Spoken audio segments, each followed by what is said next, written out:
Hey, what's going on guys, my name is EndingGamertag and I'm back for your daily Fortnite video.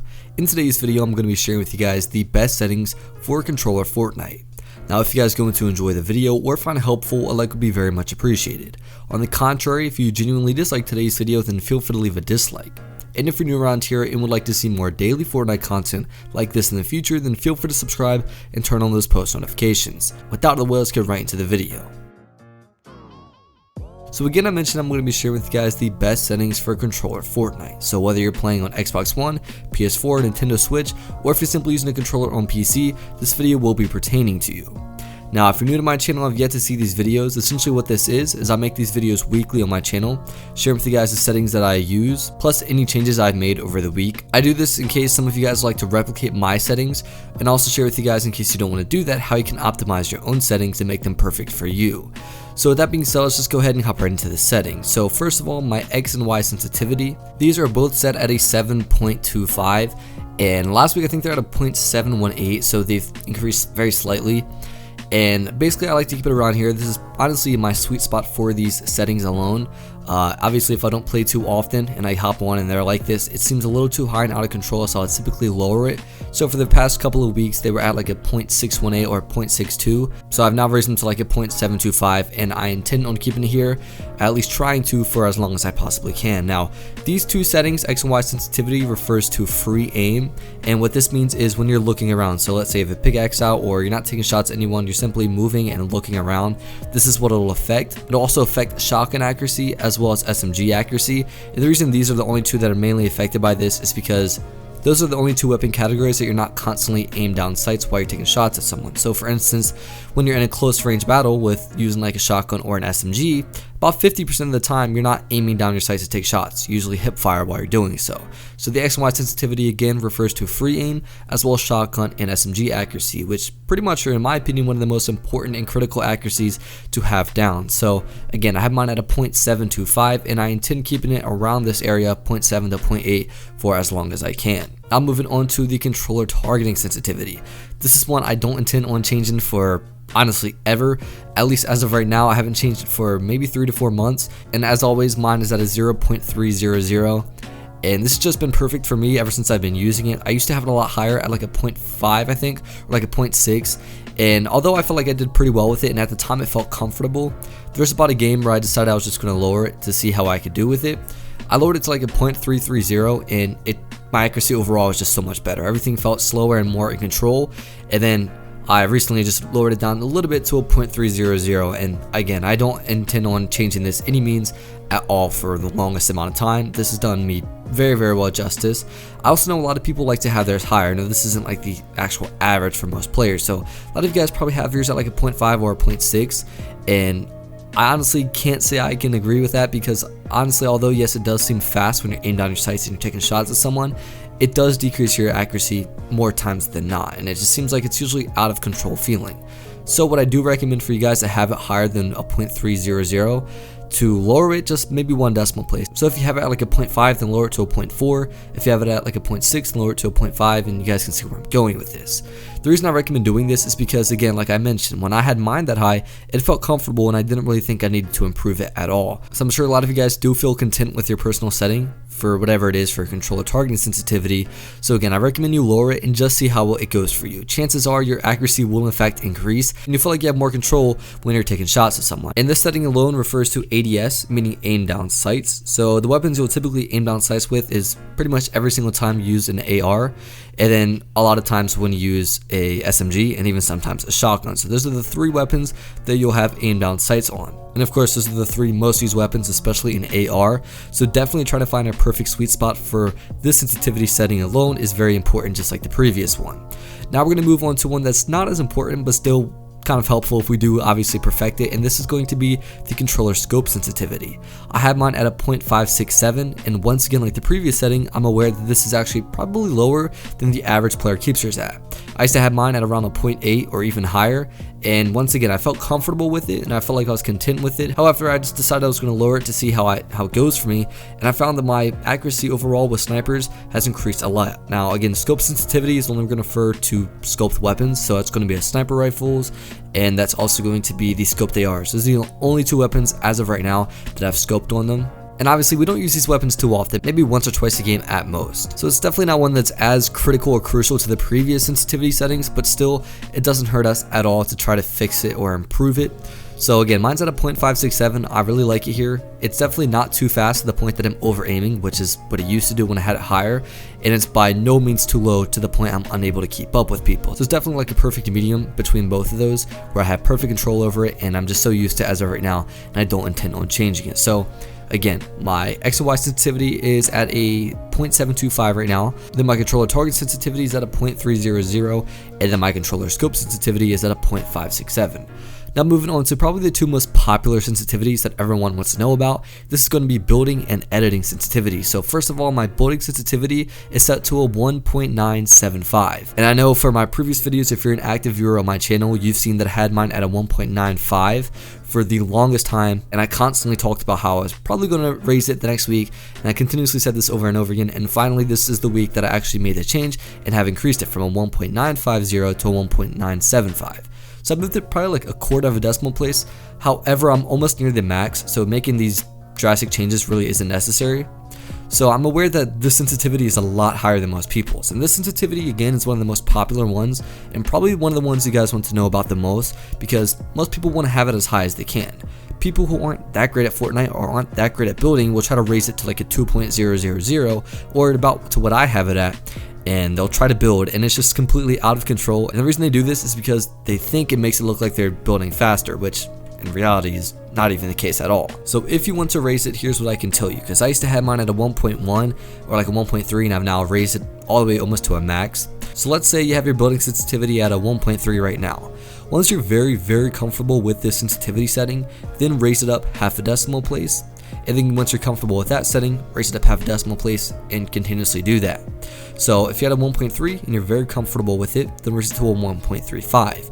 Once you're extremely comfortable with a 1.35, then raise it to a 1.4, then a 1.45, and so on and so forth. And the reason we do it in small increments is because if you were to do such a drastic change like a 1.3 to a 1.6, it's going to be such a difference in building sensitivity that it's going to be out of control, and your building overall is going to decrease so much. So if you increase your speed too much on it, then your overall building performance will decrease a ton, and you'll start doing what most people consider panic building, where you're misplacing a lot of your builds, and overall you're probably going to lose all build fights. So if we do it in small increments like half of a decimal place like I mentioned, it's going to help us increase it, and it's going to be a little faster every single time, but at the same time it's not going to be such a drastic change where it's literally out of control. So that's basically what I did all the way up to my 1.975 as of right now, and this will probably suit my needs for maybe a month, maybe a little less, and then I'll probably end up raising it from here to the max at a 2.000. So that's how you guys can increase your building sensitivity the way I did it, and probably the most efficient way for yourselves. Now moving on to the last sensitivity setting, this is going to be the controller editing sensitivity. This is one a lot of you guys are probably curious about due to the fact that it's kind of a new setting in the game itself. I think it's been out for maybe 3 weeks, definitely less than a month as of right now. So the controller editing sensitivity, I have mine at a 2.000, and this is completely maxed out. Unlike the previous building sensitivity, for this one I think everyone should be able to play on a max setting for it, and the reason being is because editing and controller building is two very different things. Building is something that definitely takes a lot of practice, and you can pretty much minimize the errors and possibly average like 0 errors while building. However, for editing, it's a completely different mechanic. You're not placing down a bunch of different platforms, you're simply editing one thing, and it's just kind of continuously repeatedly doing the same edits over and over again. And also with editing, no matter what you do, no matter any setting change you make or whatever platform you play on, it's nearly impossible to have perfect edits. You're always going to make errors, and that's just the way it is, especially if you're on console, because the console mechanics for editing is at a huge disadvantage than PC. I'd say for every 1 error you make on a PC edit, you probably make like 5 times as many errors on console. This is why I prefer and recommend everyone to have their editing sensitivity maxed out at a 2.000. Also, it just allows us to have faster edits. Basically, no matter what you do, you're going to be doing the same range of motion. So if you were to do like a wall edit, like a 3-corner wall edit, if you have a sensitivity higher, it just allows you to do it faster. And unlike building, again, this is something that really gets too out of control because it's kind of the same thing over and over again. So that's all for the sensitivity settings. Now for the people that don't want to replicate it and would like to actually kind of optimize their own and wondering how to do that, Basically, what you want to do is you want to keep your settings at what it is right now, then go one setting at a time. So we'll start with the X and Y sensitivity, then move on to targeting, then scope, so on and so forth. You want to take it what it is right now and then lower it 1 decimal place. If you feel like this has actually made it easier for you and improved your gameplay, then just keep it around here. However, if you feel like it made it worse, then you want to increase it. Continuously increase and decrease depending upon your performance levels and if you're comfortable and like it. And then eventually you'll find that perfect sweet spot. Just going back and forth and balancing it, and you'll find the sweet spot and perfect spot for yourself for every single sensitivity setting. Obviously, everyone has their own different comfortability zones, so this is why this is very important, learning how to optimize your own settings. We're now going to move on to miscellaneous settings, and these are the ones that are typically placed below sensitivity settings, and they don't really have a spot. So miscellaneous settings that I recommend you guys have on or off or change from default. First one is sprint by default. I recommend every single person to have this on, and most competitive or decent Fortnite players would agree with me. There's so many different reasons as to why this should be on, and I'll explain the most important reason when we go over the keybinds. So having your sprint by default on basically allows us to be sprinting at all times. The reason we want this on is because there's never a time we shouldn't be sprinting. Obviously, the only time we shouldn't be sprinting is if we're crouching, and when you're crouching, sprint by default won't be in effect. So sprint by default should be on. Again, I'll explain why when we go over keybinds. The next one I recommend people have changed is to tap to search or interact. This just makes it a lot easier. It doesn't really make a huge game change, but overall, again, it just makes it a lot easier for you. What this does is when you open like a chest or an ammo box, typically you'll hold X or square for the entirety of the time until the chest or ammo box has been open. Whereas if you have this setting turned on, simply just tap the button and then it'll open after the period of time. So you don't have to hold it, you simply tap it, and it just, again, makes it a lot easier. Next, everyone wants to make sure they have aim assist on. If you don't, please check that. It'll be such a huge game changer. So this is one that's on by default, but I recommend everyone check to see if they have it on. Next is edit mode aim assist. This is one I recommend everyone have off. Reason being is because Fortnite will try to make educated guesses as to what edit you're trying to do. So again, if you're trying to make a 3-corner wall edit, it'll try to predict that you're going to do like a door edit, so it'll sway your cursor or crosshairs over in that direction. And in reality, the game has no way of telling what edit you're about to do, so by turning edit aim assist off, honestly allows you just to have more control over what you're doing. So I recommend everyone have this off. It'll again give you more control and also allow you to have faster edits. Now we're going to move on to the last two of these, and these are probably the most controversial settings in Fortnite, and this is going to be auto sort consumables to the right and auto pick up weapons. Now for auto pick up weapons, I don't recommend anyone have this on. First of all, this is already kind of like a glitchy setting overall. It's never worked since its release. Sometimes it'll pick up weapons and sometimes it really won't. And the reason I recommend no one have this on is because if you get like an elimination, obviously the player is going to drop a pile of weapons from their inventory. If you were to run through that pile to pick up like the ammo and material, it'll start automatically picking up weapons that you wouldn't really want to pick up. So this overall just really isn't needed. It doesn't really take much effort to press extra square on the weapons that you want, and even if you do have it on, you won't pick up weapons faster than opponents, and that's just the way it is. Now for the auto sort consumables to the right, I'm on the fence about this one because for some players I'd recommend it and for others I wouldn't. For me, I don't always put my consumables to the right. Consumables meaning like medkits, bandages, shields of any kind, slurp juices, things like that. I typically place mine in the 4th slot and not the 5th slot, which is all the way to the right. So if I were to have auto sort consumables to the right on, it would automatically, whenever I pick up any consumable, place it to the furthest right in my inventory. So if you naturally place your inventory, keeping your bandages, shields, and things like that all the way to the right, then this setting should be turned on for you. It just makes it a lot easier, obviously, like organizing your inventory. But again, if you don't sort your consumables to the right by default, then this should not be on. We're now going to move on to another setting that I actually have changed that a lot of you guys might be surprised about, and this is my brightness. The default value for brightness is set to a 0.50, however I have mine at a 0.8. The reason I've increased it is because it just makes my visuals in the game a lot easier to see players. So for instance, if I'm in a dark area that's like shaded, so for like dusty divot, sometimes the trees cover it and there's the shade casted over it, or if they're hiding in like a corner of a room and they're using a skin in the game that is dark, so like the Black Knight for instance, or the Raven, just any skin that has a dark outfit on, it's kind of hard to see them in the shadow. Obviously it's not impossible, but if we raise our brightness, it just allows the player models to stick out a lot more when they're hidden in the shade, and overall this just made it a lot easier for me in terms of visuals and graphics. So I do recommend you change it and increase it just a little bit to see how it goes for you. If it's not your thing, then by all means you can decrease it back to what it was. Now moving on to the keybinds, I'm sure a lot of you guys would like to know about these, and my keybinds are actually pretty unique, I'd say. There's only a couple changes that I made, but they are very unique and definitely have helped me improve a ton. So I play on Butter Pro, which I recommend everyone plays on, And my keybind changes are as follows. I have Y for edit, and this is of course triangle on PS4. The reason I changed it from B or circle is because I wanted instant edits. If I use B or circle, this is the same button that's used for switching modes to bring out like your building blueprints, and it just made a lot of complications. So I wanted an instant edit for faster edits and of course just to simplify it better. So I decided that Y or triangle was the best for me because my finger's already resting on this button.